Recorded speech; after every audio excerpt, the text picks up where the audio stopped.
Hello, Internet. It is I, the Malik Aaron, and welcome back to Box Office Predictions. And today we're going to talk about Am I Racist? Okay. So, as usual, we're going to be going over the pros and cons. So, let's get to it. Well, pros. Hmm. Uh. Well, from what I'm seeing, I'm on Rotten Tomatoes right now. There's no real reviews. There's like 4 reviews. I can't really go off that. But it's a popcorn meter, aka audience score, is very high, like 99%. That's the actual score I'm seeing. That is not a score you see very often. And its cinema score is an A. So it's very clear that the people who are watching this, are all for it, which doesn't really surprise me at all, considering what this movie is, or slash documentary is about. Like, this is one of those things that's kind of like preaching to the choir in a way, kind of like a lot of like faith-based movies. No matter how objectively trash these movies are, what if you just say Jesus and God enough times, then the target audience will not care and will just eat it up blindly. I've seen that happen many times with like a lot of faith-based movies. And I'm not saying all faith-based movies are bad. There are good ones out there. But the ones that are objectively just really, really bad, like say The First God's Not Dead, like that movie is terrible. But the target audience just loved it no matter what. And I'm feeling like the same energy here with this because obviously this is very, I guess the term I would use like anti woke. Let's just say that anti woke, owning the libs, and all that, all the internet words. And but I'm looking at the audience reviews like straight up now, and okay, I'm seeing I'm flooded with 5-star reviews. There's like 1 2-star review. I'll read that, see what it says. It says absolute crap. Matt Walsh is too self-absorbed and thinks he has all the answers. All he is doing is trying to come up with opinions that will make him a buck. Of course, it works because of how ignorant Americans are. I mean, yeah, there's just a lot of obviously, especially on the internet, like obviously, everyone has their own opinion. Everyone's right to have like their own opinion. But sometimes opinions can be really objectively shitty. And if you have enough people who share those same opinions, then you could maybe make a buck off of those people, which is kind of wrong morally, but that's just how it is online. That's just like the ecosystem we're in. But yeah, most of it's like a lot of 5-star uh reviews in here. Lots of 5 stars. Blah blah blah blah. There's one that says, "Well done in the tradition of Borat, clever, funny." Yeah, I was getting hard Borat vibes from this, but it kind of just looked like a poor man's Borat. But I haven't seen a single trailer or an ad or any footage from this movie. All I've seen is the poster. That's it. That's all I can really judge this on. And I just get like Borat vibes. And I'm just reading like all just so many people.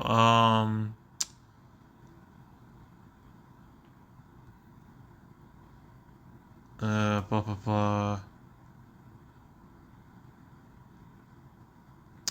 Yeah, like people saying like, "Oh, it's hilarious," and all this stuff. I have a hard time believing that because this happened several months ago.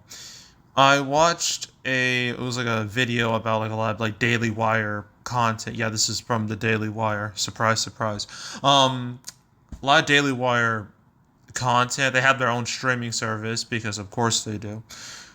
And one of the shows was like I think it was like Judge Walsh, and yeah, it was basically like Judge Judy, but like this guy was the judge, and holy shit, like it was painful to watch that. Just like the clips I watched, it was so painful and unfunny. It was one guy. It was kind of like anti-humor in a way. Like I don't know how anyone could get like a laugh, a chuckle, or anything out of it because I felt nothing. I didn't feel a damn emotion at all watching that. But hey, maybe this is objectively better than that. I don't know. I don't care to see this. Maybe if any of you have seen this, maybe you can tell me like, is it actually funny? Is this funny as like the Rotten Tomatoes audience like thinks it is? Like, please let me know. But I've seen a rare non 5 star review. I got a half star. So is he racist? Yeah, that's how movies like this are conceived of. Um, yeah. There's another one. You might as well. Let's see. Say Matt Walsh is the master of deadpan. I think a lot of people would disagree with that. That's a bold claim. In this humorous exposure of DEI, diversity, equity, inclusion, if you were curious what those initials were, and the grifter is making mega bucks trumpeting their propaganda. Walsh exposes them for what they are. Kudos to Matt Walsh and the Daily Wire. That's kind of interesting since they think like only like the left leaning the woke liberals they're grifters when right wing a lot of right wing media has like a history of being grifters themselves. There's grifting all over the place, really, with both sides. And yeah, so anywho, um, yeah, I'm just reading. This is a whole lot of this 5 star review. Some saying like they're not. Some that specifically say they're not even like it's like politically based, but yeah, see, like the people who are watching this, love it to death. So that's obviously a pro. But I think that's the only real pro I got, really. I can't think of any other pros. But I will obviously mention this from Daily Wire. They're a conservative media company. They have their own streaming service, their own little shows. You've probably heard of some of these shows. One of them is a Chipchilla, which is basically described as right wing bluey. Is that they're you probably know some of the people behind Daily Wire. The main face being Ben Shapiro. Matt Walsh is one of the main faces, and this is all about Matt Walsh. So let's talk about him. Yeah, his whole online persona, or I guess like his whole like legacy online, can kind of be boiled down to trans bad. That's how I see it, because that's what a lot of his like talking points are, and so that's kind of like his whole thing. I mean, that's part of the reason why he made like a "What Is a Woman," which was like a documentary that came out I think like 2 or so years ago. I didn't see it because I just didn't care. But other people saw it. They said it was such like a some loved it, some absolutely hated it. I didn't care. Again, didn't watch it. So I can't say if it was good or bad. But yeah, obviously anyone who like was a fan of the Daily Wire, obviously this is for them. If you're not a fan of the Daily Wire, you're probably not going to care about this movie, or you're just going to hate it. But yeah, it's kind of like it depends on who you are, really. Like if again, if you like the Daily Wire, you'll likely watch and enjoy this movie. If you're not a fan of the Daily Wire, you're either going to ignore or dislike this movie. That's just how it is. So yeah, I'm not gonna label it as a pro or a con because it's very much based off like the individual, like how the individual feels. Okay, but actual cons, marketing, where is I know Matt did like a publicity stunt at I think it was one of the recent events because it's election year and whatnot. I think it was at the Democratic National Convention. I think it was there. I'm pretty sure it was there. It was one of the recent. It was a recent event. We did like a little publicity stunt, kind of like what Sacha Baron Cohen did during like it was like a 2020 event, just like right before COVID really hit the U.S. And you did like a similar thing with the Borat sequel on Amazon. So I guess there's that, but I'm not seeing like any ads. I'm not seeing like any like real hype or buzz or anything. So yeah, lack of big time advertising. I guess I'd label that as a con. Another con, like this is like a documentary, right? Political documentary to be like exact. And your documentaries, sometimes they can be really big. Say Fahrenheit 9/11. That's the biggest documentary there is. Like that was huge back in '04. It was like that. Where was March of the Penguins a documentary? I'm pretty sure it was. It's like that. Yeah, but a lot of these are like nature documentaries, but they're not really important here. There's a lot of political themed documentaries. There's 2016 Obama's America back in 2012. That did really well. Like that. Bowling for Columbine. A lot of like Michael Moore documentaries from back in the day. Obviously, those did well. But yeah, documentaries, they're the type of thing where they're the type of movie, I can't really call them movies, but they are like theatrical releases. They're the type of theatrical releases where you just like, should I pay money to watch this on the big screen, or would it be better if I just watched this at home? And I feel like documentaries are kind of one of the releases where you're just like, it's better off watching it like at home because you're not getting a whole lot more out of it watching it on a big screen. Like big screen should be like saved for like movies that feel like eventful, or spectacular looking, or have like really like emotional depth and stuff like that. But for like documentaries, you can watch like an endless amount of them on Netflix. Pretty much any streaming service has a fair share of documentaries. So you have to pay to watch a documentary. A decent amount of people probably just don't want to do that. They'd rather just watch it like on a streaming service or whatnot. So being like a documentary movie, despite documentary movies sometimes doing really well, sometimes they just don't. Or it's just better to just watch it like at home. So that's kind of a con. Another con is that obviously the box office is being dominated by Beetlejuice and is going to remain that way until like Transformers 1 next weekend. So yeah, Beetlejuice is still making a lot of money.